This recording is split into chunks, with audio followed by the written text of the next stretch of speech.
Bom dia a todos! Começando o nosso trabalho de hoje, do estudo do livro Recordações da Mediunidade. Hoje, exatamente 19 de abril de 2017, um belo dia de primavera aqui na Itália, e sintam-se todos abraçados, agradecendo a atenção, a presença dos nossos amigos que estudam e interagem no canal do YouTube, qual vem postado esses estudos, e aos nossos amigos também do GE Francisco de Assis. O nosso beijo caloroso e vamos dar início ao nosso trabalho.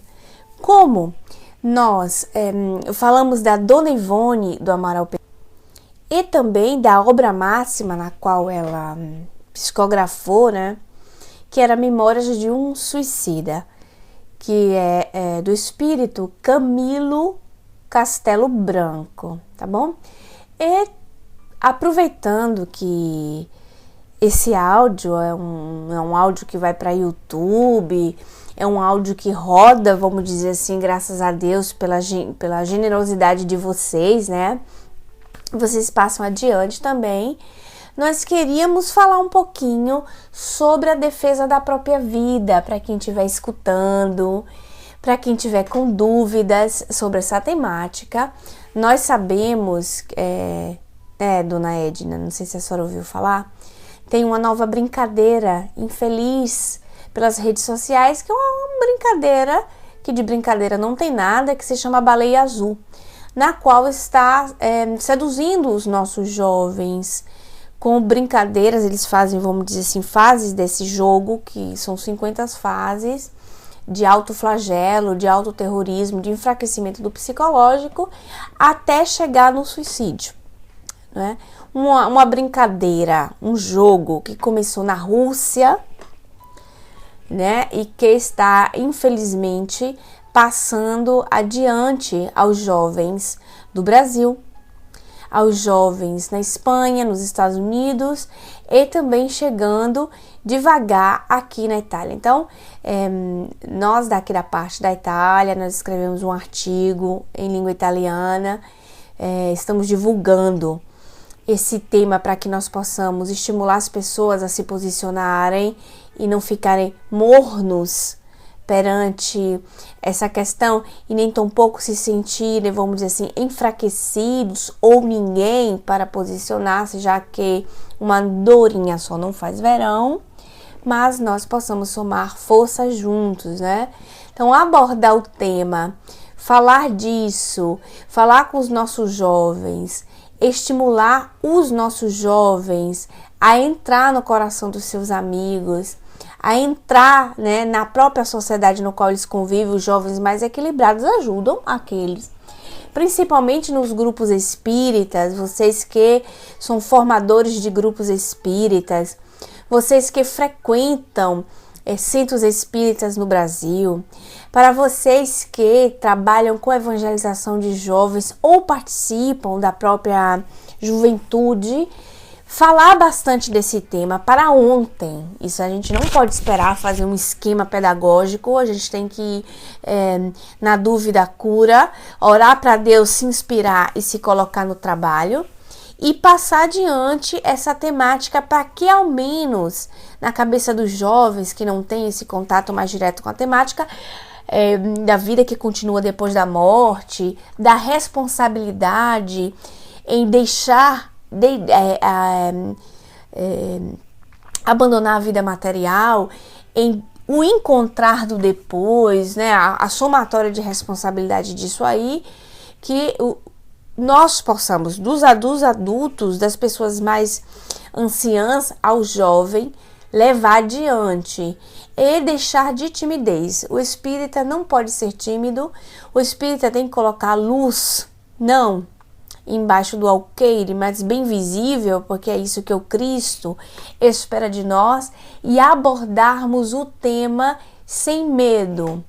Como diz Jesus, e como diz o próprio Evangelho segundo o Espiritismo, quando fala da nossa fé, a fé que não passa pela zombaria dos homens não é fé verdadeira. Então não tememos a zombaria, não tememos críticas, risos, não tememos sermos bons e nos posicionarmos como espíritos e espíritas, porque nós somos espíritos espíritas. E isso nos dá uma responsabilidade muito maior. Muito maior. Não somos melhores, absolutamente, de outros nossos irmãos, mas com certeza somos mais responsáveis. Porque quando nós provamos da maçã do conhecimento, nós nos comprometemos com essa verdade. Então, já que nós levantamos a bandeira de Ivone do Amaral Pereira com recordações da mediunidade, nós vamos ter noção da responsabilidade dessa amizade na qual nós evocamos, todos nós, não é verdade? Quem é que não evoca o pensamento de Ivone? Quem é que não se identifica com Ivone? Então, que não seja só mais uma coisa na nossa vida que a gente acha bonito ou gosta, porque é um espírito irradiundível, intocável, inalcançável, mas que seja um espírito, Ivone do Amaral Pereira, presente na nossa vida, no cotidiano. E não tem ocasião melhor do que conquistar a sua amizade, do que dedicar a debelar a ignorância e a ilusão do suicídio em pleno 2017, tá certo? Nesse caso, em abordagem com os jovens, no qual estão mergulhados nas redes sociais. Façamos nós a diferença. Não adianta que a gente se posicione omisso, dizendo que isso não faz parte da nossa vida, eu não gosto de tecnologia, eu não sei lidar com isso. Nós, então, venhamos a aprender, nos dedicamos a aprender para que sejamos portadores, mais do que nunca, da palavra que vivifica, que não nos posicionemos como mornos, mas sim como quentes. Lembrando uma frase que muitas vezes o Rossandro Klingen repete muito, que é de João, do Apocalipse, que diz: você nem quente nem frio, eu hei de vomitar-te. E os mornos, os espíritos falam disso no Evangelho segundo o Espiritismo, eles falam disso no Livro dos Espíritos, sobre o nosso posicionamento morno, que nós sejamos quentes, que nós possamos ter a grinta, a força interior de fazer no simples grandes coisas, tá certo? Esse é o meu pedido pessoal para vocês. Em poucas coisas vocês podem fazer isso, mas que nós não nos posicionemos somente daquele de que ouve a notícia no jornal e lamenta, mas daquele que age, tá certo? Dito isso, dou um bom dia para vocês. Lógico que a nossa intenção não era de deprimir ninguém, mas de convidar a fazer parte do time de Jesus, daqueles que vão em busca do resgate do seu irmão, tá certo? Então, um beijo a todos, bom dia. Vamos começar o nosso trabalho do livro Recordações da Mediunidade com a Dona Ivone do Amaral Pereira, no qual ela vai nos contar como era a sua abordagem no trabalho, como é que ela lidava com esses espíritos simples. E o que é esses espíritos simples para quem está ouvindo pela primeira vez esse trabalho? Vamos lá, gente? Amigos esses que a Dona Ivone os chamam como amigos pertencentes aos planos modestos da sociedade espiritual. Quem são esses amigos? São os nossos amigos do cotidiano, são espíritos simples, como a Irene colocou ali pra gente, ó, aqueles que estão sempre ao nosso lado sem sabermos. Que às vezes não é, né, Irene, aquele espírito evoluidíssimo que a gente ambiciona para espírito protetor ou para espírito protetor do nosso filho, mas espíritos do cotidiano que preenchem a escala dos amigos do invisível, que vem ao nosso socorro nas coisas mais simples da vida e que como nós sabemos, né? O pessoal aqui do Pautal, viu, gente? Que são meninas, assim, espíritos de luz, já alcançaram uma boa escala evolutiva, todas aqui presentes. Olha elas ali, ó. Vou dizer o nome de cada um, pra vocês ficarem sabendo. A Fátima, a Irene, a Cal, o Ligeirinho, a Mara, a Massinha, a Margarete, a Dona Edna, tá bom? Então, são esses amigos, amigo ignorado, né? É o nome do nosso capítulo. Por que, viu, gente? Eu tô falando aqui com vocês, porque às vezes o pessoal vai lá, olha o tema, vai ouvir pela primeira vez, em vez de ouvir desde o início, vai cair de paraquedas nesse áudio. Então, esse pessoal que cai agora de paraquedas nesse áudio, o nosso abraço. Então, eles precisam entender, né? Que o amigo é esse pessoal simples, esses espíritos do cotidiano, e que os espíritos mais, assim, renomados, eles também podem nos ajudar, claro.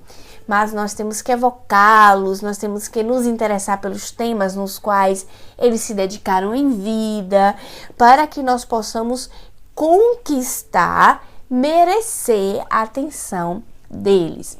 E nesse meio tempo também, porque a interação da fraternidade é continuada, nós possamos aumentar o nosso círculo de amizade também dos espíritos simples, que preenchem a nossa sociedade espiritual com muita honra, não é? A Marcinha disse ali pra gente, eu lembro de você falando do bombeiro, do Natal, que vai ajudar, do bombeiro, do hidráulico, do hidráulico, sim, foi mesmo, né? Então, esses são os encarnados, né? Você imagina os desencarnados. Eu tenho uma amiga minha que conta um caso super engraçado, ela não tá nem aqui, ela entra de vez em quando. Ela, 3 horas da manhã, marido dormindo, as filhas dormindo, viu, Márcia? O banheiro dela deu um entupimento que explodiu por debaixo. Não sei como era o negócio lá. Aí ela diz assim pra mim, ai, Juju, eu orei tanto, porque eu não sei nem usar aquele negócio que desentope, sabe? Aquele negócio de pia. Me esqueci, aquele vai desentope. Aí ela falou, eu orei tanto, de repente, eu senti uma força assim em mim e parecia que eu passei a entender tudo de tubo. Aí eu fui lá e consertei. Você sabe o que é que eu acho, Juju? Que veio um espírito hidráulico me ajudar. Eu ri tanto, gente. Eu ri demais. E na verdade ela tava certa, né? Porque se ela não tinha conhecimento nenhum de hidráulica e de repente ela incorporou todo o conhecimento de hidráulica e conseguiu sanar o problema, né? Ela devia estar bem inspirada de um irmão bem caridoso, né? Que chegou na hora certa. Mas você vê, né? Na simplicidade dela de expressão, ela falou a coisa correta, né? É bem por aí mesmo. Então, vamos lá. Dona Ivone. Meus pais, que residiam sempre em casas muito espaçosas, como eram as residências no estado do Rio de Janeiro e em Minas Gerais, por esse tempo costumavam abrigar mendigos da rua em nossa residência, hospedando-os em dependências apropriadas nos fundos da casa, os quais ali passavam, às vezes, longas temporadas. Nossa casa, pois, era uma espécie de albergue para a pobreza desvalida. Havíamos então de servi-los, aqueles pobres, como a verdadeiros hóspedes, nós, os filhos da casa. Havíamos de higienizá-los, retirar-lhes os bichos de pé e da cabeça, se existissem, oferecer-lhes roupas a trocar, pois minha mãe não se descurava de arranjá-las, convencê-los ao banho e etc. Depois, eles mesmos se iam para a vida incerta, não se adaptando a costumes assim metodizados, mas seguiam reconhecidos, conservando veneração para todos nós. Então, eu estou relendo isso aqui para vocês já conhecem. Para os novos que vão pegar o fio do raciocínio, interessados, podem voltar no estudo anterior, tá bom? É o que a gente desmembra, vamos dizer, esse texto.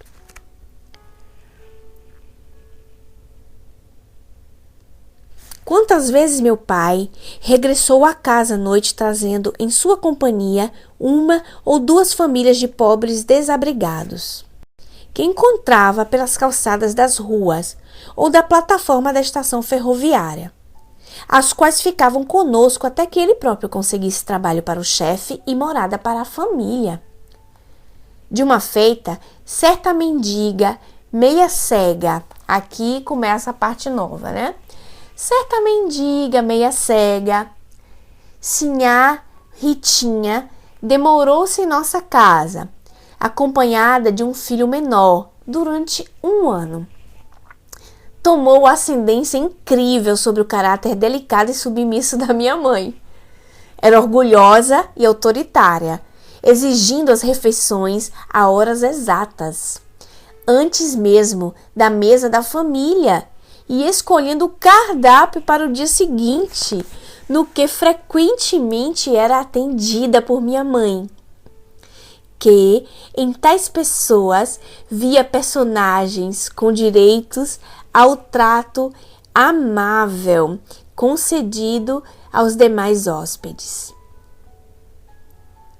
Meu pai, por sua vez, longe ficava de se agastar com tais fatos. Ria-se, dizendo que certamente em outras vidas a dita sinhá Ritinha fora alguma senhora de escravos, habituada ao mando e bem servida por todos, e agora vivia em expiações, a fim de abater o grande orgulho que ainda a infelicitava. Olha só. Então, a casa da Dona Ivone era um albergue dos pobres, isso eu já tinha falado com vocês em estudos passados, mas especialmente o caso da Dona Ritinha, sinhá Ritinha. A mãe da Dona Ivone era um ser humano delicado, doce, né? E ela, mendiga com filho, foi visto nela mesma uma personalidade antiga. E ela pedia tudo, exigia tudo no horário. Isso não é tão incomum de vermos, porque observamos quem trabalha com assistência, nós observamos quem trabalha, por exemplo, em centros espíritas, em fornecer roupas, abrigo, que vai nas ruas cortar os cabelos dos mendigos, dar banho neles, ou até mesmo oferecer a comida. Nós vamos ter N casos de pessoas que agem assim, como sinhá Ritinha. Então, nós observemos que a sinhá Ritinha ou as sinhás Ritinhas que nós vamos cruzar na vida e na sociedade não vão faltar, não é verdade? Por quê? Porque a reencarnação está aí para efeito de aprendizado, instrução, educação. Então, a própria vida se encarrega da educação. Não vamos ser nós a pedra do escândalo, já que nós temos a sã consciência de como devemos agir. Olhe bem a posição da própria mãe da Dona Ivone, não é? Atendia às suas exigências, porque já sabia, porque ela também sabia a sua posição de sofrimento, que já era bastante humilhante. Então a vida em si já a ensinava. Então a mãe da Dona Ivone, em vez de ficar orgulhosa e dizendo desaforo para assim, a Ritinha, ela se posicionava de um modo indulgente pela enfermidade que ia ali pelaquela alma, que provavelmente passava por conflitos de personalidades múltiplas, enormes, e já sofria em si por si. Por que é que eu evidencio a parte da mãe da Dona Ivone? Porque pessoas assim não faltando para o nosso ensinamento, aonde nós temos que treinar? Nós temos que treinar justamente na brandura, né? Nós vamos treinar na nossa simplicidade de lidar com as pessoas, de abordagem e, logicamente, ter um posicionamento não se ensina ou não, né?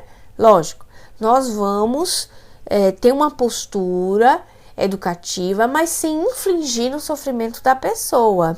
Então, situações assim momentâneas, por exemplo, vai se servir a comida ao mendigo, e eu já vi casos assim muito engraçados dos mendigos dizerem assim: você está servindo a comida muito fria, por que você não esquentou para me dar primeiro? Outros casos dizer: você vai me dar comida sem suco, só com água. Ou dizer: eu sou o primeiro de todos, né? Eu que tenho que ser servido primeiro. Enfim, isso é o mínimo, né? Acontecem várias coisas que vocês sabem que alguns se sentem desmotivados. Conheço muitos espíritas que se sentem desmotivados nesse trabalho de assistencialismo, né? De assistência e tal, que eles se sentem desmotivados por causa da posição do recebedor, daquele que está recebendo ajuda, né? Então a pessoa fica assim abatida e fica: eu tô cansado de fazer caridade. Então, é porque a gente ainda não entendeu que o fazer caridade não é um favor que você está fazendo para a pessoa, mas é um passo a mais na evolução para o desenvolvimento do seu amor, da sua capacidade de amor. Então, né, ter essa capacidade de entendimento é uma melhora nossa, não do outro. A dona Edna conta ali para nós. Teve um que reclamou que o pão tava sem queijo, só tinha manteiga. Não é, dona Edna? Que história engraçada, né? E é só imaginar, viu, dona Edna, o que é perspectiva das coisas, né? Perspectiva das coisas. Que aqui a gente tem muito queijo, vocês sabem, né? A Itália tem queijo bastante, né? E são deliciosos, pelo amor de Deus. Mas a senhora sabe que aquele queijo lanche, e a gente que tá aqui no Brasil tem uma falta danada daquele queijo lanche? Eu ainda vou lhe dizer mais pra senhora. A manteiga, uma simples manteiga do Brasil, é o nosso sonho de consumo. Pergunte a Cláudia. A manteiga do Brasil, exatamente, tem manteiga também aqui, mas não é a do Brasil, com gosto, né? Então a senhora vê o que é... Não é? Que chama queijo prato, né? Queijo lanche. Eu acho que é aquele mais amarelinho, que faz um misto quente. Não é não, Cal? Sonho de consumo. Pois é, então é uma questão de perspectiva e da gente achar graça disso aí. A mussarela de desfiar, né, Marcinho? Pois é, então sou... Pois é. O que a gente faz? Tem uma técnica que eu não sei como é que eu sabia disso. Na verdade, eu já sabia. Sabe aqueles conhecimentos inatos? Eu tenho esse conhecimento inato, tá bom? E aí, eu tava ouvindo o Rossandro e eu vi o Rossandro aconselhando a mesma coisa. Eu achei muito engraçado. No qual eu deduzi que são ensinamentos do mundo espiritual. Que é o seguinte... Quando nós vivemos uma situação muito trágica, ou um drama, ou uma coisa que nos incomoda, a gente transformar aquela coisa, ou aquela pessoa, ou aquele modo de ser daquela pessoa que nos incomoda em uma coisa cômica. A gente vê a graça da coisa e a gente se divertir com isso. Quando a gente faz aquela situação que para outros seria dramática ou transforma em cômico, a gente rindo, aqui em italiano seria a palavra sdrammatizza. Eu gosto muito porque expressa exatamente o pensamento. Eu não sei em português o que seria sdrammatizzare, que seria tirar o drama da coisa, o peso, né, daquilo e transformando em cômico. Então até com criança, quando a criança tem medo, você dizer para a criança transformar aquilo, um personagem, alguma coisa que causa medo dela, em cômico, a criança lida muito melhor com isso. Não dá para traduzir bem, sabe, Cal? Não dá para traduzir bem, mas seria tirar o peso, né? Tirar o peso dramático, vamos dizer, da questão, da situação que nos aflige, tá? Então aquilo... Quer dizer, não tem a palavra como a palavra em si, Cal, não tem como de botar. Mas aí a gente cria, no caso, uma frase que expressa o mesmo pensamento, que seria tirar o peso da questão, tirar o drama, né? O peso dramático já traduz a ideia, o pensamento também. Então, vamos lá. Então, vamos rir gostoso da coisa. Você vê que o pai da Dona Ivone ria disso, né? Se divertia com isso. O Marcelo disse ali pra gente: poxa, não vejo problema da pessoa sentir falta do queijo. Ela só pediu algo que gosta e não sabemos o tamanho da fome e da vontade. Não, Marcelo, não tem problema. Não é um problema. É uma questão de observação, viu? E por quê? E não precisa você se chatear também. Nós vamos explicar. É que é engraçado, porque sendo questões sociais muito dramáticas, né? E nós falamos de reencarnação, então nós estamos fazendo uma observação disso, porque as pessoas às vezes que entram num trabalho de ajuda social, elas olham aqueles que têm uma necessidade econômica muito profunda, que vive de profunda miséria, elas se sentem um pouco incomodadas, vamos dizer assim, com uma falta de uma dita humildade, vamos dizer, no contexto do que se entende por humildade, entendeu? Tipo assim, já estamos aqui te servindo, te dando de comer naquilo que é possível, com todo carinho, com todo amor, e entre aspas ainda trata a gente mal assim e tal, com pretensões, né?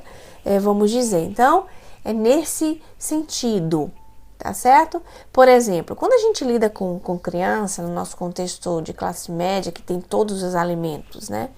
Então, a criança, por exemplo, nesse caso específico, a criança diz assim: eu não gosto disso, né? E fica fazendo uma tragédia. Qual é a postura do pai, né? Nesse caso específico, hein? Então, nesse caso específico, a gente fala: olha, falta para ti uma visão de realidade de que não tem. Então, de quem tem fome. E não correr, por exemplo, para dizer: tá bom, meu benzinho, vou lhe fazer outra coisa. Não, você vai comer isso aqui, porque é isso que você tem para comer. A não sei que a pessoa seja alérgica ou tenha um alimento ruim, não é? Um alimento ruim, enfim. Então, a gente diz para ter um respeito à alimentação, enfim, são contextos diferentes. Nesse caso, não dá para ter essa mesma técnica. Não pode, porque são contextos diferentes. Então, Marcela, a gente não colocou questões de Allan Kardec, tá certo? Se você, assim, pegar o fio do pensamento real, você pode dar essa percebida e, logicamente, nós somos livres de pensamento. Nós somos livres em sentimentos. E você pode ficar à vontade, tá bom? Vamos voltar para o nosso trabalho. Então o Balalo diz assim: meu pai, por sua vez, longe de se agastar com tais fatos, ria-se dizendo que certamente em outras vidas a dita senhora Ritinha fora alguma senhora de escravos, habituada ao mando e bem servida por todos. E agora vivia em expiações, a fim de abater o grande orgulho que ainda a infelicitava. De outro modo, se era informada sobre alguma pobre parturiente sem recursos, minha mãe ia visitá-la e depois lhe mandava de tudo o que fosse possível. Desde a roupinha para o recém-nascido, a dieta para a enferma, até o fortificante e a lata de marmelada que ela própria usava em ocasiões idênticas. Havia em nossa casa grande criação de galináceos. Então, a mãe da Dona Ivone era a primeira a saber que tinha uma moça, uma mulher que ia ganhar neném, ia dar a comida, a roupa para a criança, não é? Toda assistência possível. Então, ela está nos relatando o ambiente sadio de amor, de solidariedade, de caridade aos pobres infelizes, né? Aos pobrezinhos de Jesus que batiam a porta. Então, ela vem trazer para nós qual foi a infância, o ambiente que ela cresceu, que foi um ambiente muito propício para desenvolver nela a compaixão. Porque a compaixão é um sentimento que é nobre, não é? É um sentimento que nos remonta o amor, para que a gente possa correr atrás de praticar, né? A dona Edna nos disse, teve um senhor que sempre pegava o almoço e uma certa vez ele conseguiu trazer uns bombons para minha mãe. Ela aceitou, que fez com que todos nos comêssemos para não deixá-lo sem graça, um bichinho. Você sabe, dona Edna, eu vou contar para a senhora, para vocês em geral, um caso que quem conta muito não, porque acontece muitas vezes, com uma amiga que trabalha conosco, com o GE, Peraí, um minutinho. A Eliana disse, Ju, uma dúvida, essa senhora e a sua mãe é da última encarnação dela, da Dona Ivone? Não, não é, Eliana. São pais totalmente diferentes dos últimos pais anterior a Ivone, quando ela era Leila, viu? São pais totalmente diferentes, tá certo? Então, aí essa nossa amiga, ela é professora dos refugiados. Vocês sabem que aqui na Europa chegam refugiados em uma quantidade muito grande, né?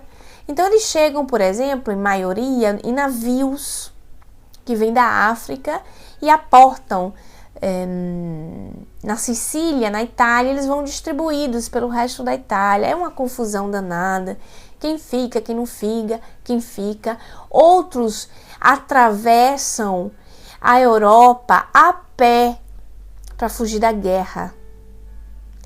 Outros que pensavam em chegar na Itália ou na Europa ainda menor de idade para poder ter acolhida, estudo, não dá tempo. Aí quando eles conseguem entrar, eles já chegam como maior de idade. Aí perdem os direitos, né? Então, existem pessoas no qual ela dá aula, no caso ela dá aula de italiano, né? E eles têm um incentivozinho econômico do governo, como chama pocket money, um dinheirinho que eles têm para comer durante a semana, para fazer a feirinha deles, que eu não sei quanto é, um pouquinho, uma mixariazinha, para eles poderem se manterem naquele período no qual o governo está tutelando eles para investigar o que é que aconteceu, para poder dar o documento, enfim. Nesse meio tempo eles têm casa, têm aulas, no caso de italiano, que é na nossa amiga é uma das professoras, certo? Então, eles têm várias culturas diferentes, porque eles misturam-se em uma casa, várias culturas. Então, do árabe ao cristão católico, ao cristão pentecostal, aqueles que nem sabem ler nem escrever, que vêm de tribos, mas que pelo tamanho carinho que ela tem com eles, e ela tem mesmo, faz um trabalho honrado, certo? O que é que eles fazem? Quando ela vai embora, muitos deles dão coisinhas que eles compraram com aquele dinheirinho para ela. E ela não pode dizer não, porque senão eles ficam chateados. Então eles pegam, por exemplo, e dão... eles compraram um cacho de banana, eles tiram 2 bananas do cacho de banana deles e dá. Porque é individual, é quem dá a sua maçã, quem dá a banana, quem dá a sua latinha de atum. E ela fica, gente, não e tal. Eles, não, professora, aí tem que dar para ela tem que levar.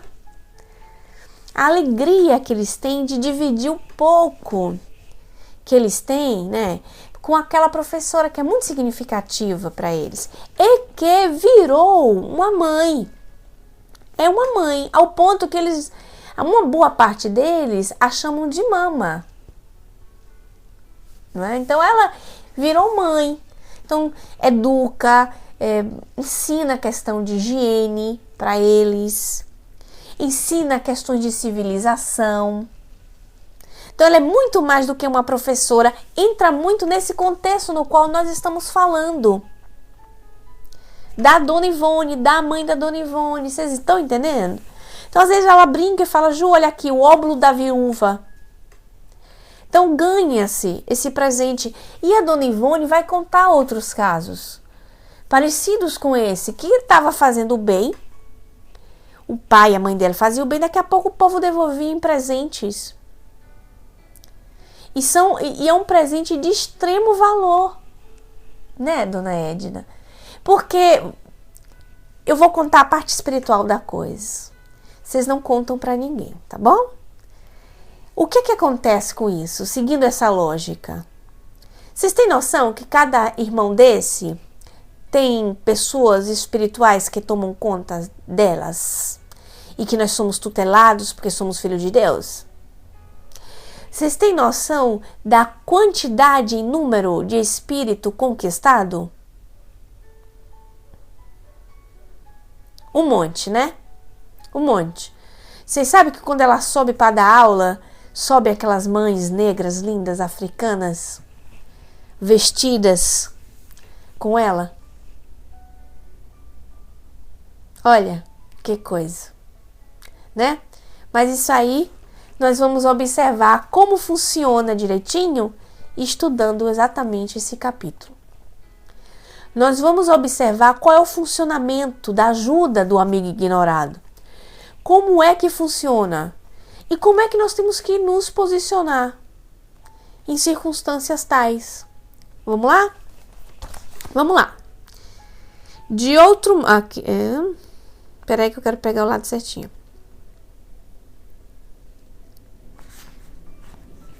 Beijo, dona Edna. Depois a senhora continua com o áudio. Beijo para a senhora. Havia em nossa casa grande criação de galináceos, pois residíamos numa chácara por essa ocasião. Mas, se alguém desejava comprar alguns, minha mãe não vendia. Dava-os envergonhada de receber paga por uma coisa tão insignificante. As galinhas botavam ovos e a mãe dela não cobrava pelos ovos. Tá certo? Ficar com vergonha de cobrar. Meu pai censurava. Então, afirmando que era um homem muito pobre e carregado de filhos. Éramos 7 filhos. E não poderia conceder assim tanto aos outros. Porque, na verdade, tinha pessoas que podiam pagar. Você sabe aquele pessoal que precisa de ovo fresco, de galinha de quintal, para poder dar para um filho, uma coisa assim, que a pessoa até poderia pagar. Mas o de cá não quer receber? Era nesse sentido aí que ele dizia, não era por egoísmo. É porque tinha gente que podia pagar. Aí o marido dizia, né? Ela calava-se, sem coisa alguma a partear. Mas dentro em pouco eram pobres, afeiçoados dele, que chegavam a ele. Lhes dava não só 1 ou 2 galinhas, mas também os ovos e as cestas sortidas de gêneros. Muitas e muitas vezes vi cestas abarrotadas de gêneros alimentícios, levando até sobremesa, serem entregues aos pobres afeiçoados de meus pais, ofertadas por eles. Muitos levavam cestos de comidas inteiras de presente para o pai e a mãe da dona Ivone, que era para poder lhe dar de comer também para os filhinhos deles em ocasiões. Porque o bem volta totalmente. E aí ele podia, talvez naquele dia de aperto, dar de comer para o filho, dar de comer para os filhos, dar de comer para aqueles outros hóspedes que estavam ali com eles, né? No entanto, éramos pobres com efeito, e meu pai criou os filhos entre grandes dificuldades. Talvez, por esse princípio, solvido na casa paterna, onde tais criaturas eram recebidas com toda a consideração, e a quem, nós outros, os filhos, devíamos oscular a mão, pedindo a bênção. Eu hoje não só continuo a compreendê-las, como também os desencarnados de ordem inferior, infundindo-lhe confiança. E aí eu entro com a questão da educação. Ela foi criada a respeitar as pessoas que chegavam ali, a beijar as mãos e pedir bênção. Isso é uma tradição, sabe, gente?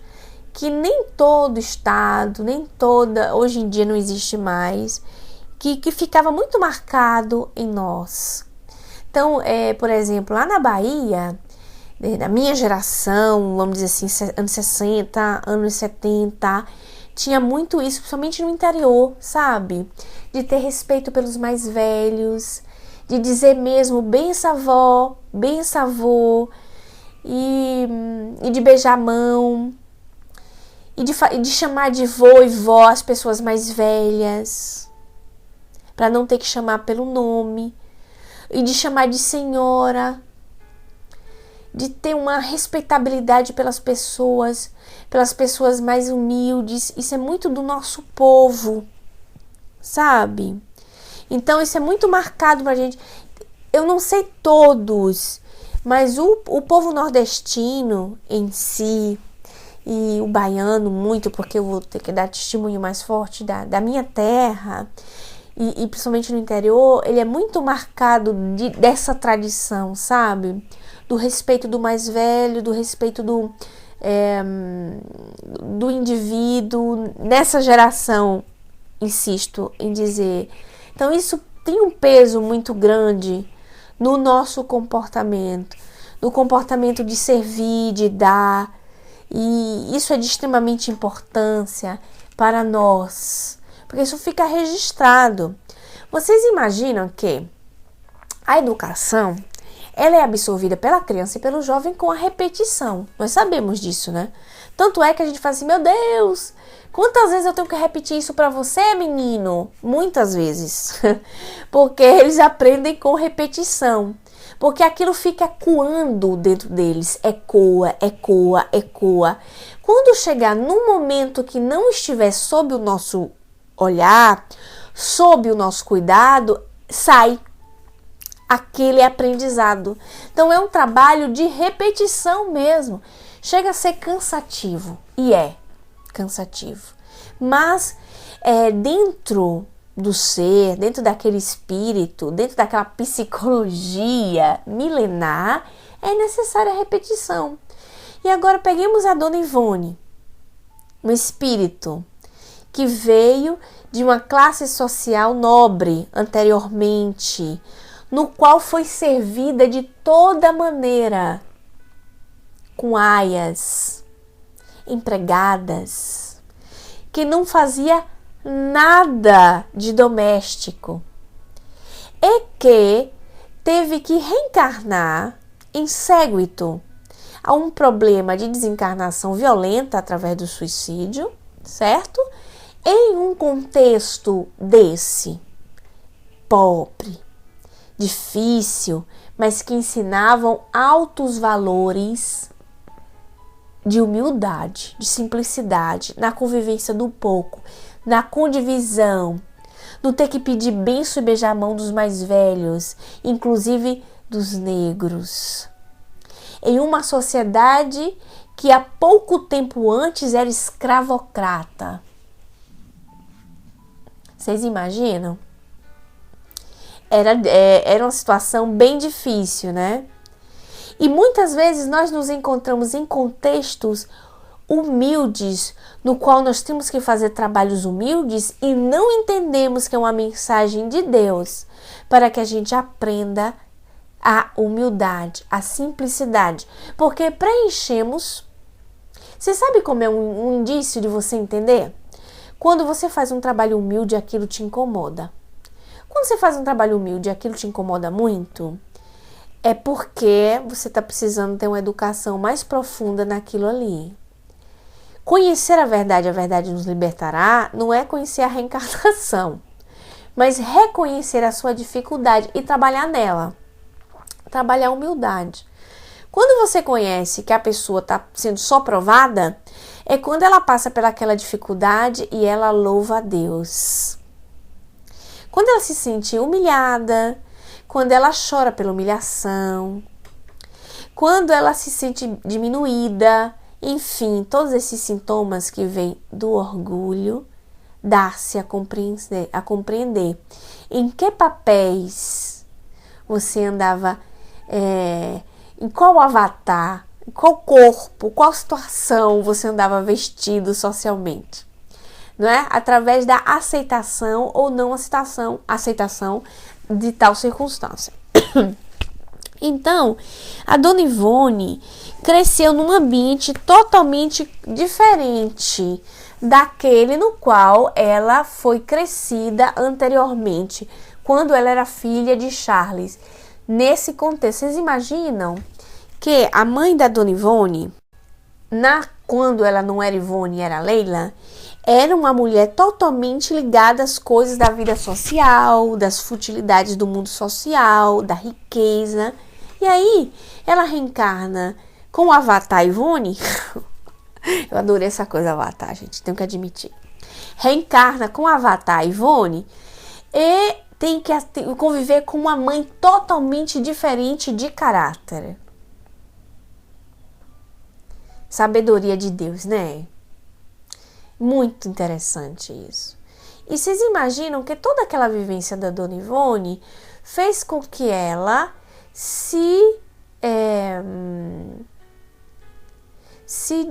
eu ia falar em italiano, que ela ficasse mais humilde, mais dócil, e isso serviu para ela demais para lidar com o mundo invisível.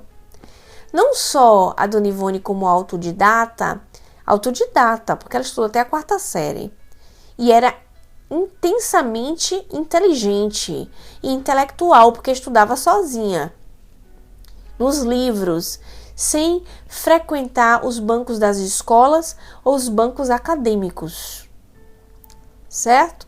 Até ela diz, por sinal, no Devassando Invisível, que o excesso de intelectualidade atrapalharia a mediunidade, né? O desempenho do médium, na verdade.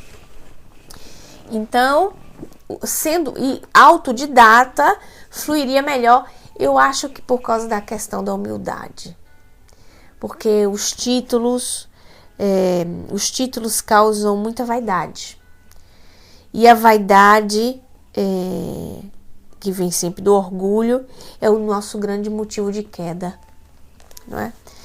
Então, foi uma escola de vida para Dona Ivone crescer num ambiente desse, saber lidar com espíritos simples assim, para que ela pudesse depois, não é?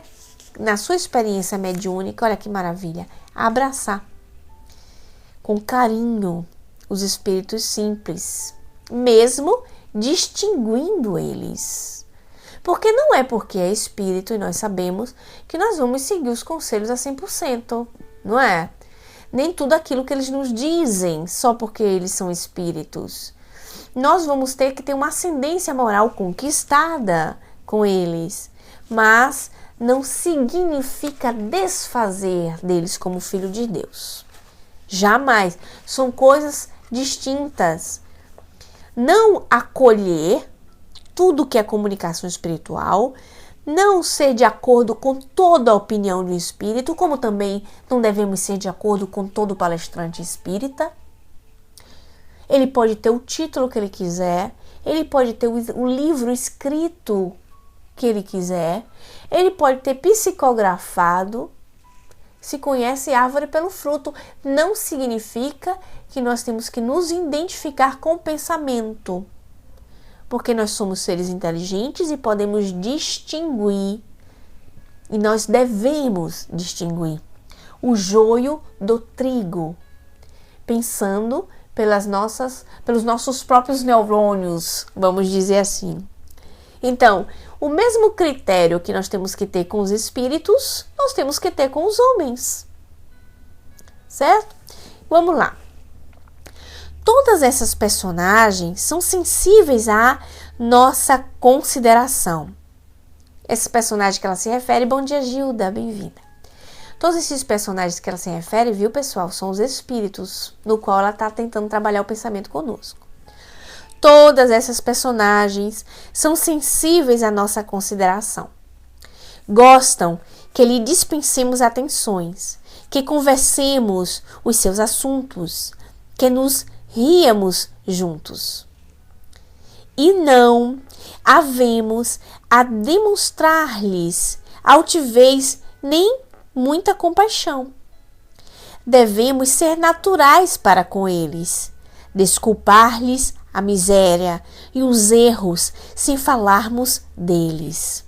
e nossa superioridade se imporá apenas pelas boas qualidades que soubermos exemplificar em sua presença. Se nos convidarem para as festas, nos seus casebres ou barracões, ela abriu parênteses, botou, no Rio de Janeiro observa-se muito tal particularidade, fecha parênteses. Ofender-se-ão se não comparecermos ou se nos apresentarmos mal trajados, entendendo como descaso as suas pessoas as duas atitudes. Olha que interessante. Porque às vezes a gente aprende o quê? Que nós vamos fazer visitas às pessoas simples, isso aí no trato prático com os encarnados, humildes, e nós vamos visitar casas simples, casas pobres. E às vezes a gente acha que ser todo desengonçado, vestido feio, todo malucado, sem higiene, é uma coisa boa. Não, é um descaso para com eles. Outra coisa é a gente ter excesso disso. Tudo está no excesso. Então é lógico, você não vai visitar uma pessoa simples, todo cheio de apetrecho, cheio de joia, cheio de não sei o que. Não, claro que não. Mas também você vai bonitinho, limpinho, cheiroso, arrumadinho, no limite da decência. Porque olha como a dona Ivone diz, eles vão entender como descaso a eles esse tipo de atitude. Nem ficar apontando a miséria, nem tampouco se vestir de miséria. Olha que ensinamento interessante.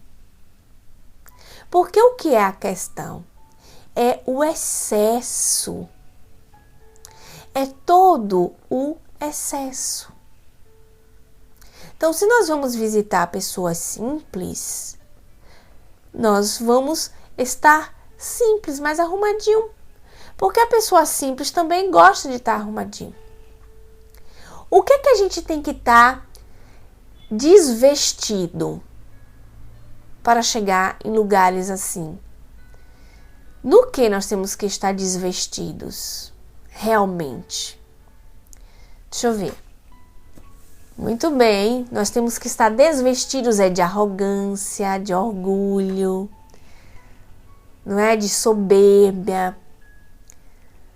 É disso que nós temos que estar desvestidos, que a gente pode estar arrumadinho, limpinho, cheirosinho, com cabelinho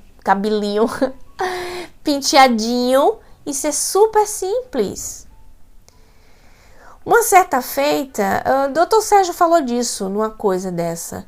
E um outro companheiro também falava disso, que muitas vezes, frequentando a universidade, via-se alunos de universidade, ou professores, na verdade,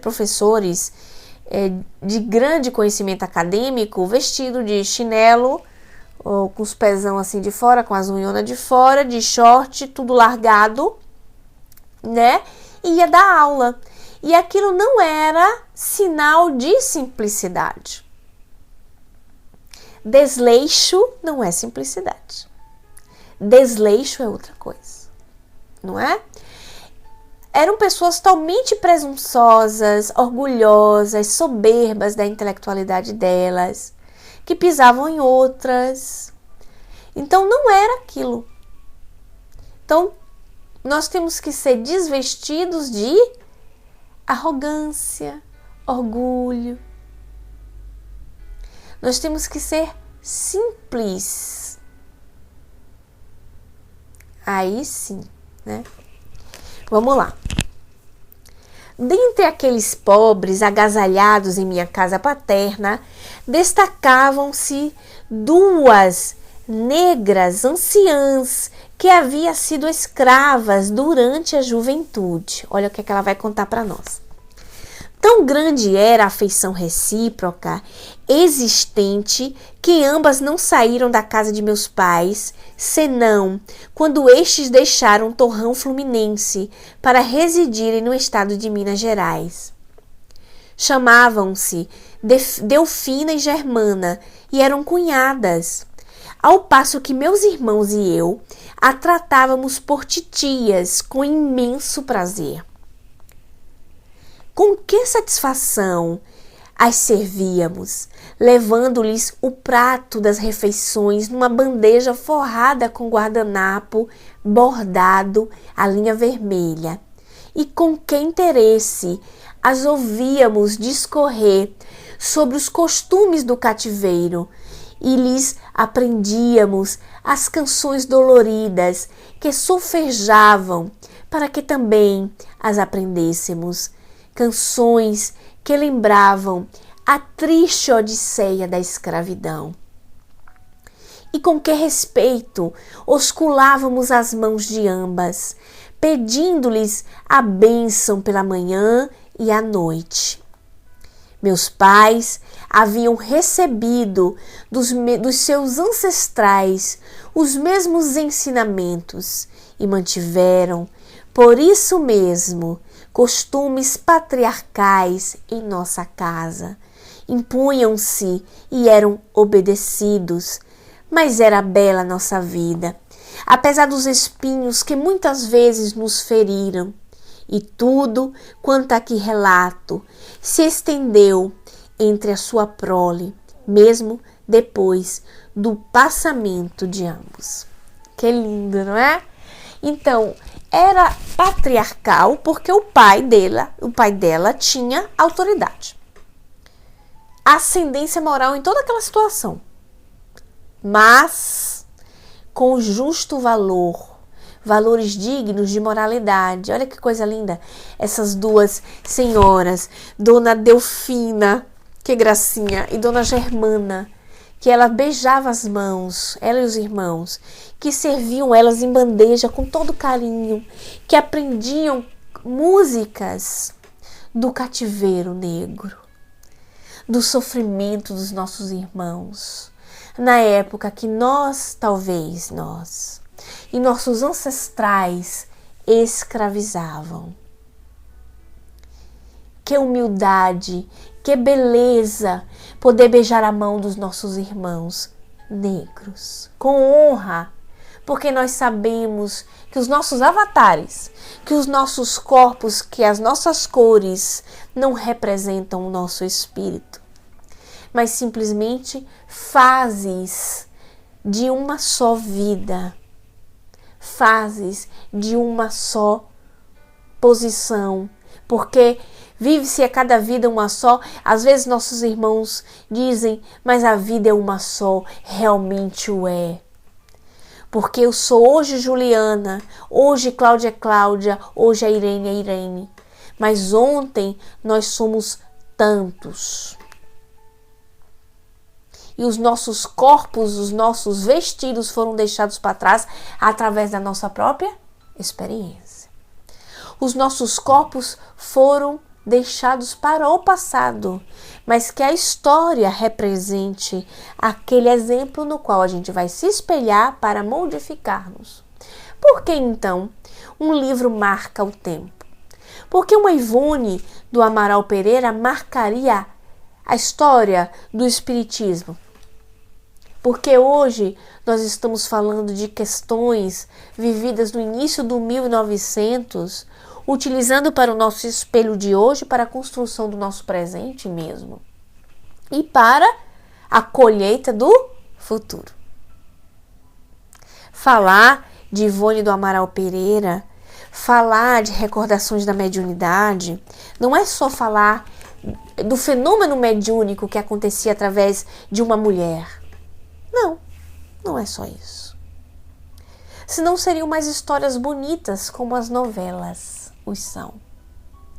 São exatamente aprendizados de vida para que nós diminuamos o máximo possível com nossos esforços, o nosso orgulho.